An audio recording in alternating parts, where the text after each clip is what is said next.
Drive to Survive Season 5, the final episode, Episode 10, end of the road, ladies and gentlemen, and it surely was for many people. Let's dive in. Now, weirdly, look, the Constructors' Championship is done, the Drivers' Championship is done, so there was battles for like P2 in the Constructors, Mercedes and Ferrari. There was battles for P4 in the Constructors with Alpine and McLaren, but not really a great deal to be talking about in this episode. And to think, for the final episode, normally when you watch a Netflix documentary, the final episode is either going to leave you on a cliffhanger or it's going to end with like a big conundrum, you know, there's going to be a big crescendo at the end. But really and truly, there was not a lot of things happening because the season was more or less done. Now, unless you was a McLaren fan, an Alpine fan, a Ferrari or Mercedes fan, you weren't that invested in the final race of the week, race weekend.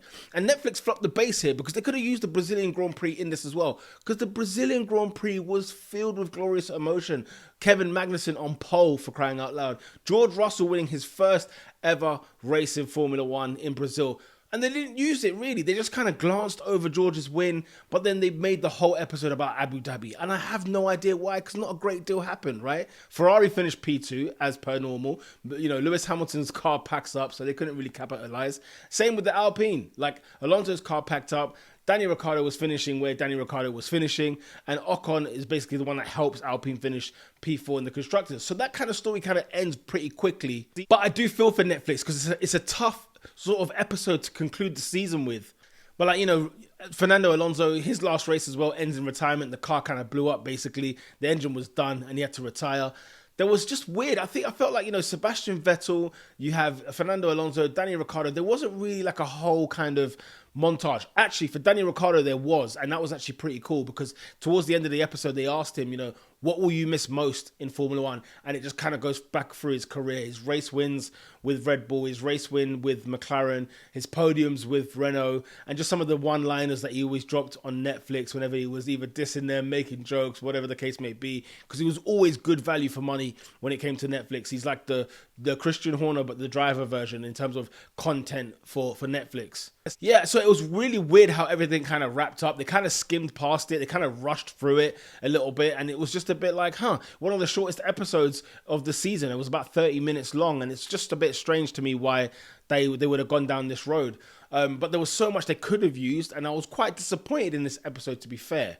Mercedes, hilariously, you know, not happy with P3 in the Constructors. And I was sitting there thinking, I remember Toto saying last season at the last end of Drive to Survive, he said, basically, everybody's got a target on their back, not just Red Bull.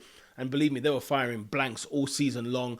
They only had one race win in the whole entire season. Lewis Hamilton, for the first time, never won a race in the Formula One season, which again, they could have spoke about that. They could have used that kind of information. But as I said, they could have used the Brazilian Grand Prix. They could have brought the Abu Dhabi Grand Prix. But bizarrely, they decided not to go with it. So towards the end of the episode, towards the end of the season, I kind of felt underwhelmed with how Netflix was portraying it because they started off well. They had good episodes. And overall, you know, I do love that series. I love Drive to Survive.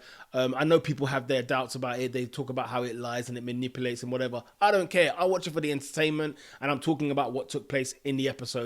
And so overall, I do want to rate the whole entire season a good 7 out of 10. I thought it was really good. I was just starting to see the cracks a little bit with the Yuki Tsunoda story, and then now with the final episode of the season, where I felt like they were really just trying to find a story out of nothing. Otmar Safnauer does win the battle in the end over Zach Brown. And it's like, okay, you know, it was all sort of quick and short and snappy and sweet. But yeah, kind of underwhelming, to be fair, in terms of the last episode, the way it all ends, because of the kind of journey we went through in every single episode. But those are my thoughts on Drive to Survive Season 5. We've done an episode for every single episode. We've done a reaction video. Let me know in the comment section what your best episode was. What did you love about this documentary? What did you hate about the documentary? And comment down below if you want to see the 10 things that Drive to Survive missed in Season 5. Until next time, lights out.